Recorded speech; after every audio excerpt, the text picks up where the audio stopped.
मारूफ शायर इकबाल सुहेल ने कहा था, ख़ित्ते आज़मगढ़ पे फैज़ान तजल्ली है अक्सर, जो ज़र्रा यहाँ से उठता है वो नैयर आज़म होता है। मारूफ नाज़िम मुशायरा अनवर जलालपुरी ने कहा था, एक तारीख़ी जुमला कहा था कि दुनिया में जहाँ जहाँ आदमी हैं वहाँ वहाँ पे आज़मी हैं। मगर आज़मगढ़ को फ़िरका परस्त ताकतों की तरफ से हमेशा निशाने पर रखा जाता है। मगर आज़मगढ़ वो एक ऐसा ज़िला है, चाहे वो अदब का मैदान हो या शेर व शायरी का मैदान हो, हर एक शोबे में आज़मगढ़ ने अपना लोहा मनवाया है। आज हमारे साथ बात करने के लिए मौजूद हैं फ़िल्म अदाकारा शबाना आज़मी साहिबा। सिर्फ उन्हें एक फ़िल्म अदाकारा के तौर पर नहीं जाना जाता, बल्कि वो उनकी इतनी समाजी खिदमात है जिन्हें कभी नज़रअंदाज नहीं किया जा सकता। तकरीबन 1000 परिवार कि वो रोज़ी रोटी का एक वास्ता बनी हैं, चाहे वो स्कूल हो या कंप्यूटर हो, तमाम तरह के वो अपने गांव में समाजी खिदमात को अंजाम दे रही हैं। आज हम बात करेंगे। मैडम, मेरा सवाल आपसे ये है कि आज़मगढ़ जो एक ज़िला है, एक अदब का गहवारा रहा है, इल्म अदब का गहवारा रहा है।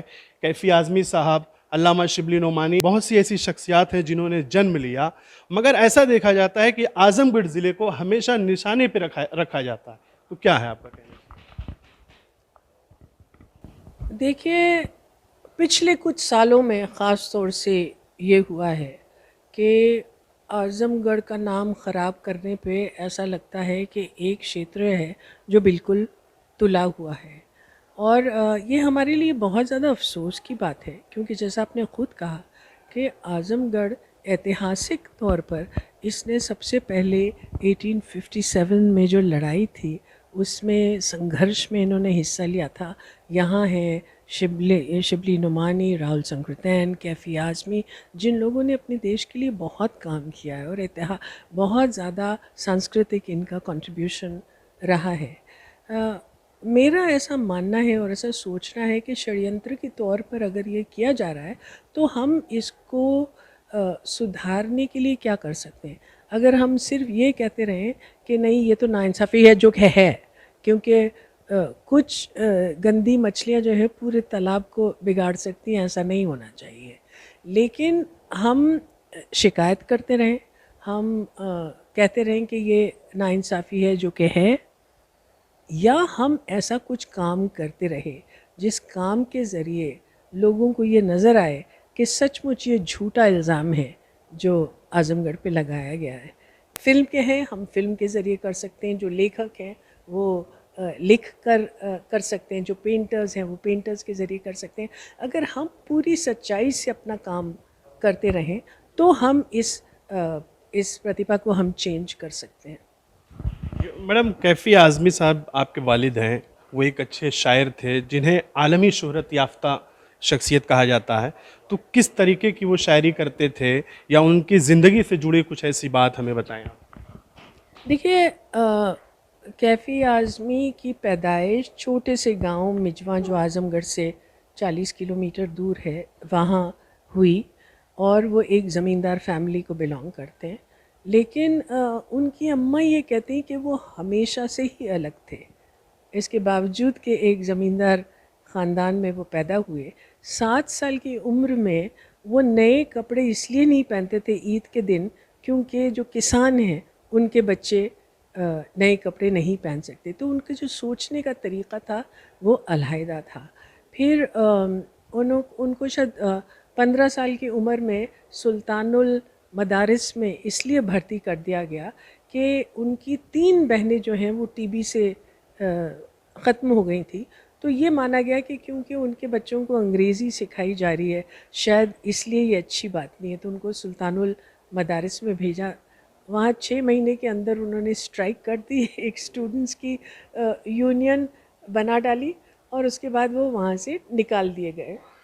फिर कानपुर गए, कानपुर से उन्होंने जो जूते बनाने वालों के साथ काम किया, और वो क्रांतिकारी शायरी लिखने लगे जो कि सज्जाद ज़हीर और सरजार जाफ़री तक पहुँची। और उन्होंने उनको मुंबई, जो उस वक्त बम्बई था, बम्बई बुला के ये कहा कि आप जो हैं कम्युनिस्ट पार्टी ज्वाइन कर लीजिए। उनकी पूरी जो विचारधारा रही है वो कम्युनिस्ट विचारधारा रही है, लेकिन उससे भी ज़्यादा मुझे लगता है ह्यूमनिस्ट विचारधारा। उनमें हमेशा कैफ़ी साहब एक ऐसे शायर हैं जिनकी कहनी और कथनी में कोई फ़र्क, कहनी और करनी में कोई फ़र्क नहीं था। अगर वो औरतों की सशक्तिकरण की बात करते हैं, विमेंस एम्पावरमेंट की बात करते हैं, तो आप सोचिए आज से 70 साल पहले उन्होंने नज़्म लिखी थी औरत, जिसमें उन्होंने कहा था उठ मेरी जान मेरे साथ ही चलना है तुझे। अब ये देखिए कि 70 साल पहले एक शायर ये कहता है कि कद्र अब तक, औरत को ये मुखातिब होके कहता है, कद्र अब तक तेरी तारीख़ ने जानी ही नहीं, तुझ में शोले भी हैं बस अशफिशानी ही नहीं, तू हकीकत भी है दिलचस्प कहानी ही नहीं, तेरी हस्ती भी है एक चीज़ जवानी ही नहीं, अपनी तारीख़ का उन्वान बदलना है तुझे, उठ मेरी जान मेरे साथ ही चलना है तुझे। तो आप सोचो कि कितनी गैर मामूली प्रोग्रेसिव वैल्यूज़ के वो थे। फिर उनका रवैया, चाहे वो अपनी बीवी शौकत कैफ़ी के साथ हो या अपनी बेटी शबाना आज़मी के साथ हो या अपनी बहू तन्वी आज़मी के साथ हो, वो बिल्कुल बराबरी का ही था। तो उनकी जो खुसूसियत है वो ये है कि जब उन्होंने मकान लिखी उन लोगों के बारे में जो कि जिनके पास घर नहीं है, तो उनके पास कभी मकान नहीं रहा। उन्होंने ख़ास तौर से फ़िरक़ा परस्ती के ख़िलाफ़ बहुत काम किया, और इसके बावजूद कि उन फालिज का उनको असर हुआ था, जिसकी वजह से उनका लेफ़्ट पाँव और लेफ़्ट पैर हमेशा के लिए मुफलिज हो गया था, उसके बावजूद उन्होंने लखनऊ से लेके अयोध्या तक पैदल मार्च की सांप्रदायिक सद्भावना के लिए। तो प्रोग्रेसिव वैल्यूज़ के वो इंसान थे। और ऐसा हुआ कि उन्होंने बम्बई में मसरूफ़ हो गए थे। उसके बाद जब उनको फालिज का अटैक हुआ तो वो आए अपने गांव मिजवा। वो मम्मी से कहते हैं कि मुझे मिजवा मिजवा मिजवा, इस तरह से मिजवा मुझे पुकार रहा था जैसे माँ अपने बेटे को पुकारती। और जब वो आए तो उन्होंने देखा कि ये गांव ज्यों का त्यों वक्त में मुंजमद था। इसमें न बिजली थी, ना स्कूल था, ना किसी तरह की सुविधा थी। और उस हालत में उन्होंने ये तय पाया कि अब मेरी ज़िंदगी के बाकी साल मैं मिजवा को इसकी प्रगति के लिए काम करूं। और चुनांचे उन्होंने मिजवा वेलफेयर सोसाइटी, एक NGO चलाया, जिसमें उन्होंने सोचा कि लड़कियों को और औरतों को केंद्र बिंदु बनाकर और इसके लिए तरक्की के लिए काम करें। उनके गुज़र जाने के बाद 2002 के बाद फिर उनका काम मैंने संभाला। और मुझे इस बात की बहुत फ़ख्र है कि ये इतना छोटा गांव है कि कहीं हिंदुस्तान के नक्शे पे ये नहीं था, और आज अंतर्राष्ट्रीय स्तर पर लोग मिजवा को जानते हैं क्योंकि हमने इतना अच्छा काम किया है औरतों के लिए, लड़कियों के लिए।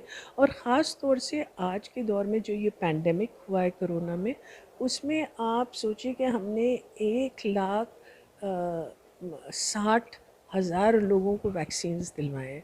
हमने जो है 100 टन अनाज लोगों में बांटा है, हमने मास्क बनाए। लेकिन जो सबसे इम्पोर्टेंट काम हमने किया है, और मुझे लगता है उससे ही अब्बा को सबसे ज़्यादा खुशी होगी, वो हमने रोज़गार ढाबा कायम किया है, जहाँ गांव के लोग आकर जो भी उनको कागज़ और ख़ास तौर से सरकारी कागज़ बनाने में जो दिक्कतें होती हैं वो उनसे उसमें उनकी मदद हो जाए। और काम है कि चलता ही रहता है। मैंने ये कोशिश की कि जिस चीज़ से अब्बा का लगाव था उस चीज़ को मैं इंट्रोड्यूस करूं। तो चुनांचे अब इस नए दौर में शैली सत्यू, जो कि ड्रामा की मुंबई की ड्रामा की MS सत्यू की एक तो बेटी है और बहुत उनका ख़ुद का थिएटर ग्रुप है, रेपेट्री थिएटर ग्रुप है, उनको मैं लेकर आई। और ये मेरी खुशकिस्मती है कि मैं जिसको भी अप्रोच करती हूँ वो आते हैं गांव में, और उसकी वजह से ये काम हो पा रहा है। देखा जाए मैडम, जैसे कि आपने कहा कि कैफ़ी आज़मी साहब ने 70 साल पहले जो है औरतों के मसाइल पर एक अपना कलाम पेश किया था, और आपको भी देखा जाए कि आप अपने वालिद के इस मिशन को आगे बढ़ा रही हैं। अभी जैसा कि अभी हम कई वक्त 4 घंटे से आपके साथ हैं, आप जिस तरीके से इन सामाजिक कामों को देख रही हैं, उस पे नज़र डाल रही हैं, और औरतों को, लड़कियों को, कि आपने कहा कि ये अपनी हिफाजत के साथ साथ लड़कों की भी हिफाजत करेंगी। मगर अगर देखा जाए, ऐसे मुल्क में ऐसे वाक़यात रुनुमा होते हैं कि रेप के मसाइल हुए या बच्चियों की तालीम को लेकर मसाइल पेश आते रहते हैं, आए दिन अखबारों में आप देखती होंगी। तो इन सब मसाइल को आप देखते हुए क्या कहना चाहेंगी? देखिए, मैं समझती हूँ कि हिंदुस्तान एक ऐसा मुल्क है जो कई सदियों में एक साथ जीता है। हमारे लोग जो हैं 18वीं, 19वीं, 20वीं, 21वीं सदी में रहते हैं। तो कहाँ कहीं एक जगह पर आपको ऐसा लगता है कि देखिए, हमारा एक ऐसा मुल्क है जिसमें प्रधानमंत्री रह चुकी हैं औरत, जिसमें राष्ट्रपति औरत रह चुकी हैं, जिसमें औरतें बहुत इम्पोर्टेंट ओहदों पर भी हैं। लेकिन दूसरी तरफ ये बात भी नकारी नहीं जा सकती कि आज भी हिंदुस्तान के कुछ इलाक़ों में लड़की को पैदा होने पर ही ख़त्म कर दिया जाता है। उसका सिर्फ़ ये जुर्म है कि वो लड़की है। तो ये एक बहुत बड़ी तब्दीली लाना ज़रूरी है, वो हर स्तर पर होना चाहिए।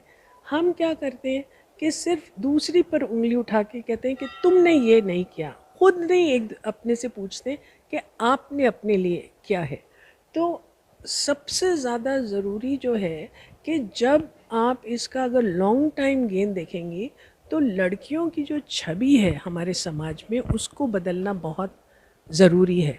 और जब आप उनको पढ़ाएंगे, जब आप उनको इस काबिल बनाएंगे कि वो अपने पैर पर ख़ुद खड़ी हो सकती हैं और किसी और पर नहीं निर्भर हैं, तो ये तब्दीली आएगी। मुझे अपने गांव में ख़ुद ये नज़र आ रहा है कि वो औरतें जिनको हमेशा सेकंड क्लास सिटीज़न माना जाता था क्योंकि वो अपना पैसा नहीं कमाती, अब जब अपने पैरों पर खड़ी गई हैं, तो उनका रिश्ता जो है अपने घर में और अपने ख़ानदान में बिल्कुल अलग हो गया। अब उनको इज़्ज़त से देखा जाता है, जिसकी वजह से उनको भी इस बात का एहसास होता है कि हमारे में भी ताकत है। आप हमारे स्कूल में जाइए, आप हमारे गांव में जाइए, और आपको पता चलेगा कि सब लोग कहते हैं कि लड़की और लड़के में कोई फ़र्क नहीं है। ये एक सच्चाई है। दूसरी बात ये भी है कि रेप्स के बहुत घिनौने इंसिडेंट्स हमारे पास आए हैं। ये सिर्फ हिंदुस्तान में ही नहीं है, ये बाहर के मुल्कों में है। जब तक हम अपने कानून को इतना ताकतवर नहीं बनाते हैं कि जो रेप करता है उसको पनिशमेंट, जिसको हम कन्विक्शन बोलते हैं, वो कन्विक्शन का रेट भी अभी बहुत बहुत कम है। जिन चीज़ों से मुझे बहुत तकलीफ़ होती है, वो आज तक हमारे समाज में कुछ वर्ग ऐसे हैं जो कहते हैं कि तो लड़की रात में क्यों निकली थी, लड़की ने ऐसे कपड़े क्यों पहने थे, बजाय इसके कि वो मर्द को दोषी ठहराएं, वो लड़की को दोषी ठहराते। इस जहनियत को बदलना ज़रूरी है, और ऐसा करना ज़रूरी है कि मर्द मतलब को इतनी लानत बढ़ती जाए अगर वो इस तरह का कोई काम करता है कि वो घबरा कर बोले कि I will not get away scot free, और लड़की को आप इतना ख़ुद मुख्तार बनाएं कि वो जो है अपनी हिफाजत कर सके। मगर बहुत सारी चीज़ें देखिए, ये एक कोशिश मुझे लगता है ये भी होती है कि आजकल क्योंकि लड़की जो है वो पावरफुल होती जा रही है, तो एक कोशिश ये भी है कि उसको घर पे ही रखा जाए। और कितनी बार नौकरियों के लिए लड़कियों को बहुत देर तक घर से बाहर रहना पड़ता है। उसके लिए क्या ज़रूरी? स्ट्रीट लाइटिंग ज़रूरी है। बहुत ज़्यादा ज़रूरी है कि हमारे पास जो लाइटिंग जहाँ जहाँ कमज़ोर है, और ख़ास तौर से जहाँ लड़कियाँ गुज़रती हैं, उसको हमको स्ट्रेंथन करना ज़रूरी। बहुत सारी चीज़ें हैं जो करना बाकी हैं। कि मिजमा वेलफेयर सोसाइटी, उसके अगराज़ व मकासद क्या हैं, या वो क्या काम कर रही है? जैसे कि मैंने आपको बोला कि ये जो है कैफ़ी आज़मी साहब ने शुरू किया था, और हमने यही सोचा है कि लड़की को सेंटर बनाकर और उसके लिए तालीम से लेकर रोज़गार तक का उसका इंतज़ाम हो जाए। तो हमारे पास इंटर कॉलेज है, girls inter college, Kaifi Azmi girls inter college. उसके बाद हमारे साथ कंप्यूटर सेंटर है, तो वो कंप्यूटर सीखती हैं, और उसी के साथ साथ हमारा बहुत बड़ा सिलाई कढ़ाई सेंटर है। बहुत बहुत शुक्रिया हमसे बात करने के लिए। तो ये थी हमारे साथ शबाना आज़मी, जिनका ये कहना है कि वो अपने वालिद कैफ़ी आज़मी साहब के मिशन को आगे बढ़ा रही हैं। वो ख़ातून को खुद कफ़ील बनाने के लिए कोशा हैं। उनका ये कहना है कि बच्चियों को तालीम के साथ साथ हर मैदान में नुमायाँ किरदार अदा करना चाहिए। ईटीवी भारत के लिए आज़मगढ़ से अजवद कासमी।